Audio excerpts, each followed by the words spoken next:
Hello and welcome to this small presentation on the art of public speaking. I am Sujata Sinha from School of Management Sciences, Lucknow. I'll be taking you to this small lecture on the art of public speaking. Public speaking naturally involves speaking in front of the audience. In terms of communication, it is a very important segment of our communication skills today.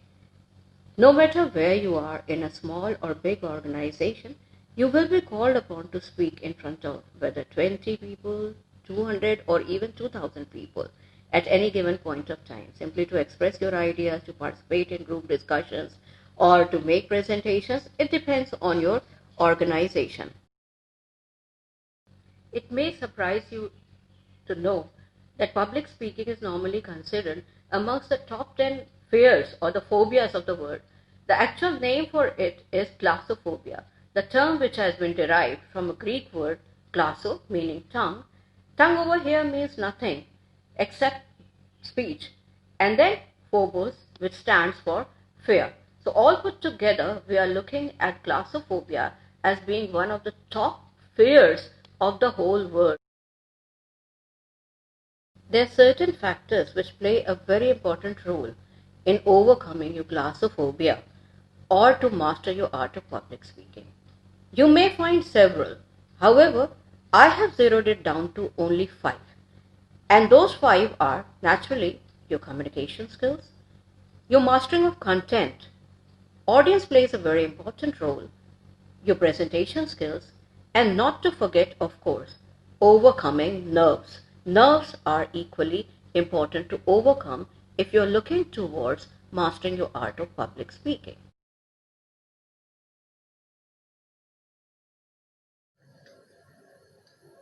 Communication plays an extremely important role in virtually all walks of life nowadays. Our capacity to express our ideas in front of an audience, be it 220 or 200 people, is extremely important. You need to express your ideas not just for presentations, it could be GDs, it could be any other attending the meetings, etc. Communication is not necessarily equal to English communication. It's the capability to express our thoughts and ideas in front of people or on paper. I have divided it up into two segments, that is verbal and non-verbal.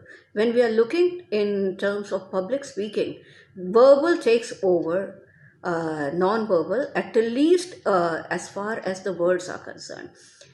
Verbal is again, it pertains to your language, your words, your grammar, your phrases, your capacity to express your ideas succinctly in fewer words. Second aspect of verbal is your voice modulation or paralinguistic features. In paralinguistic features, your voice modulation stresses, volume, pitch, intonation, articulation, etc. Non-verbal communication is a very, very important component. But when we come down to art of public speaking, what happens is that people are able to see you. When you are doing writing, nobody can see you. So non-verbal communication virtually becomes dormant. But when it comes to your public speaking, people can see you.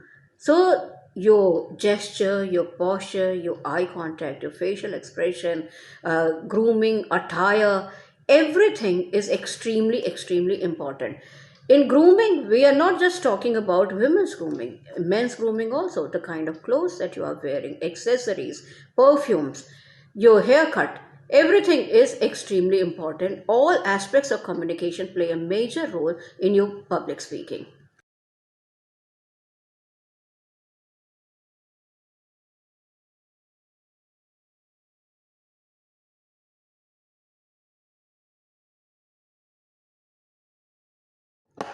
The second important factor is obviously content. Content is nothing but your topic.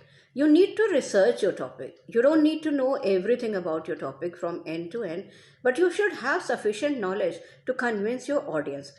You should be able to deliver the theme of the message in a suitable way so that if the audience, let's say, is very informed, your presentation should be very academic.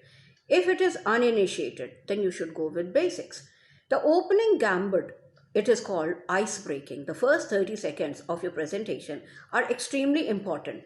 whether it is through greetings or through quotations or maybe through some salutations that you are connecting with them. You have to invite the participation of the audience in such a way that they become part of your presentation.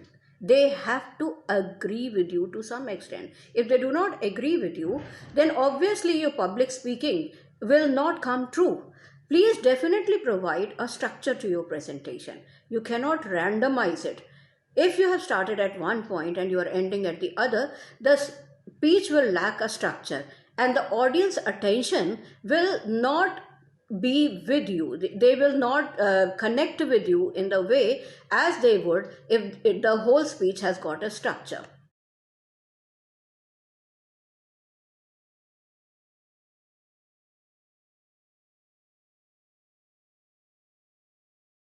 The role of the audience. Nobody can become a public speaker without having the public itself. It is the participation of the audience which makes a person a public speaker. From Cicero to the current Prime Minister Narendra Modi, how they elicit the responses from their public that makes them the kind of public speaker that they are. Remember Atal Bihari? He had a way of connecting with his audience. You need to mirror the language of the customer. This phrase has been derived from the BPOs, business process outsourcing. In call centers, the customer care officials, they were unable to see their customers or the clients. So they used to try to at least try the pronunciation or the accent which they perceived was the native country of their customer. So imagine a situation where you have a rural audience and you break out into English. What kind of impact you are going to have? Simultaneously, if your audience is extremely well informed, very academic, and you break out into Bhojpuri, what will you do with them? The first 30 seconds are extremely important because through your salutations, through your first cracking remarks, quotations, and maybe the greetings that you are having probably in their language, that you are going to connect with them. You need to continuously engage with your audience, whether it is through interactive sessions, asking them questions, giving them a quiz, asking them to tell their own narratives, their own stories. You can use a sense of humor. You can use situations. No need to be Kapil Sharma, but a sense of humor always comes in handy to all of us when we are making a public speech.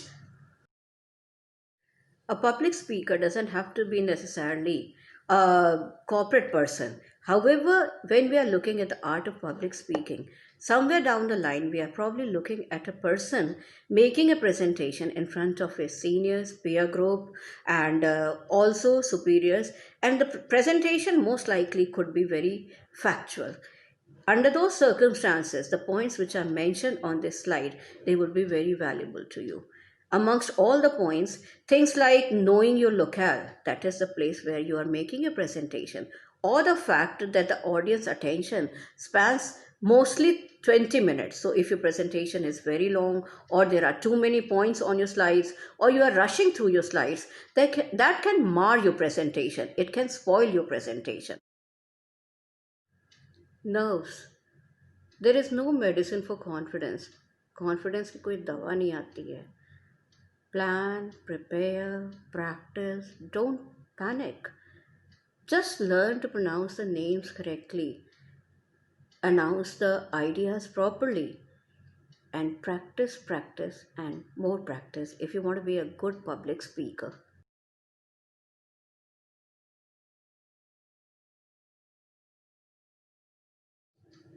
Those were the do's. Then there are certain don'ts. The things that you should not forget. Don't forget to check the technology. Don't forget the mics. Don't forget to carry your notes. And most of all, don't forget to wear that smile, that $1 million smile that connects with the people. Thank you. That'll be all from my side today. This is Sujata Sinha from SMS Lucknow.